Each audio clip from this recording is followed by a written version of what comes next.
Perseverance Code Media presents Life Situation Commentaries Series 6. I'm Raul Cortez Jr., and today we're going to be talking about effective communication.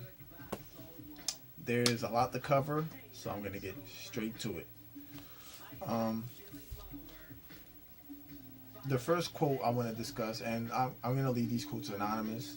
If you kind of Google it, you'll be able to find the quotes that I was looking for. Just Google communication quotes in the search engine, and you'll be able to find everything that I quoted in this, what I wrote here on the notepad.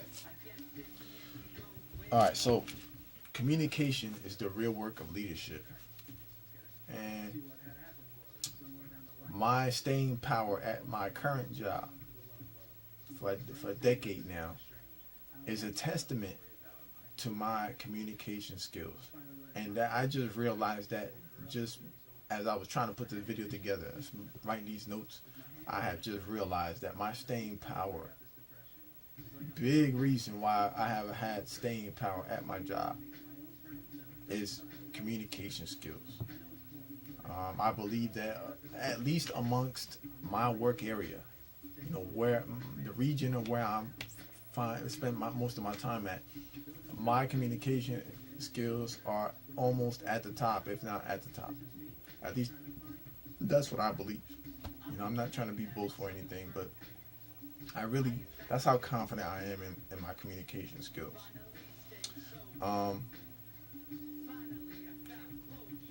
One of the first things that I've encountered in my life that really helped my communication was rap music. It wasn't school. I was pretty good at Spanish. Is my native language. This is the language that I first started speaking as far as I can remember. And then even at an early age, I transitioned from Spanish to English. And I was able, my language skills improved very fast. Even from the Spanish to English transition, I learned English fast. My Spanish has deteriorated at this point, but because I focused a lot on the English language. I'm in America. English is the dominant language, and I kind of put Spanish in the back seat, but it's okay. If you can master two languages, go ahead to master two languages. You don't have to do what I do. Improve it and use it. Whatever you need to do, it helps. In getting jobs and getting leadership positions. If you can speak a second language, that will help you. It has helped me too. So one of the quotes I want to begin with is, communication is the real work of leadership. The communication is so important on so many levels. Problem solving, lecturing, public speaking, or even at my job. If you're a manager, not every employee is fluid in their language or fluid in articulating how they feel, articulating circumstances, a situation that comes across their way.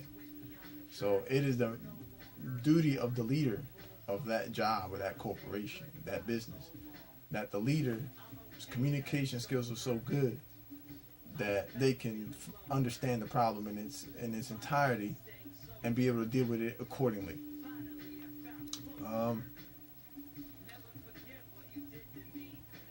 Alright, another quote, most people listen with the intent to reply and not with the intent to understand. And that's true. I struggle with that. I still struggle with that today as great of a communicator as I am.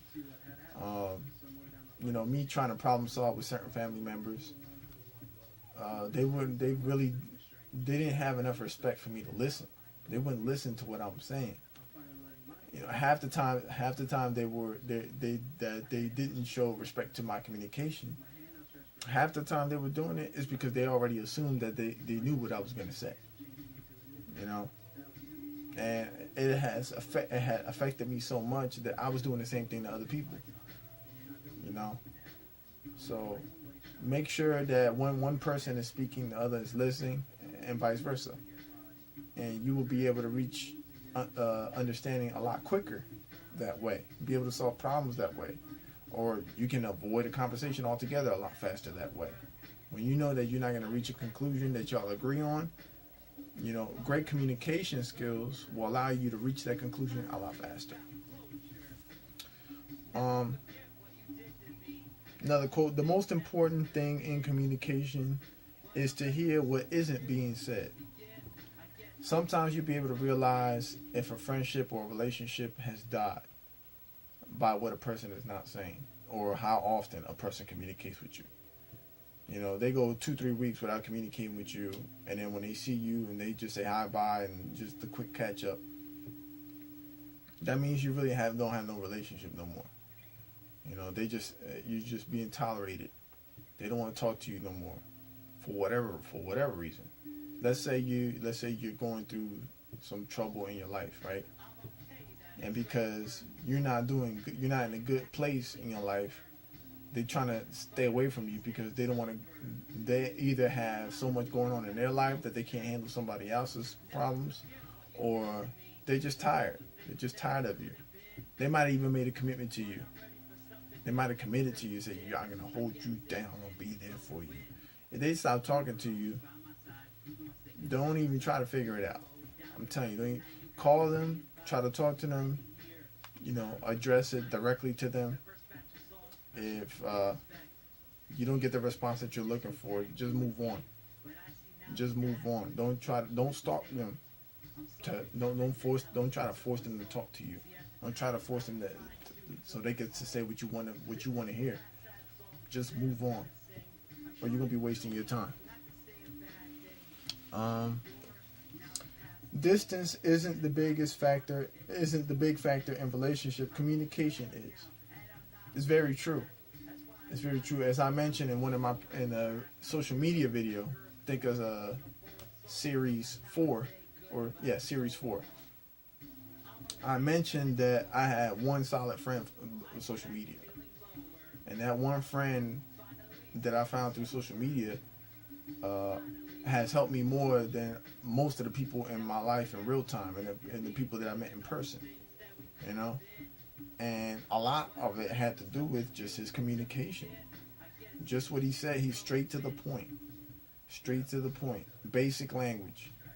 Telling it like it is, being straightforward, and using as little words as possible. He didn't feel he had to use big words or a whole long explanation to get the message across and help me understand. You didn't have to do all that.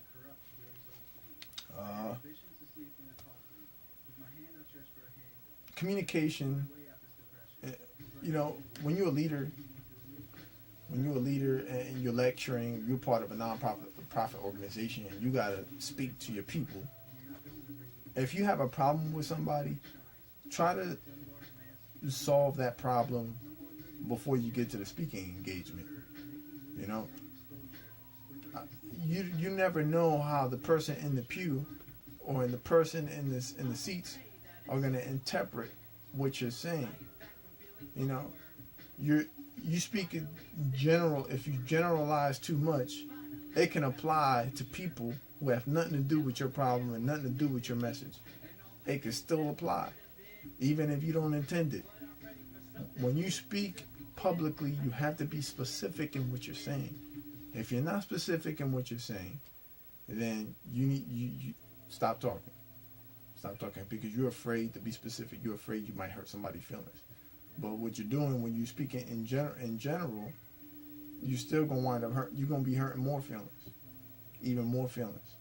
When you speak specifically, then you narrow it down, and everybody in the public will realize. If they can't realize who's being spoken on, at least they know that they're excluded from this specific message that you're talking about. So that's all for now. Perseverance Code Media. I'm trying to keep it within 10 minutes. I can go on and on. So I'm challenging myself, and the video is meant to be the way it is. I missed some things, but I got some good stuff in there. So Raul Cortez Jr., social media, Perseverance Code Media, Life Situation Commentaries, Series 6.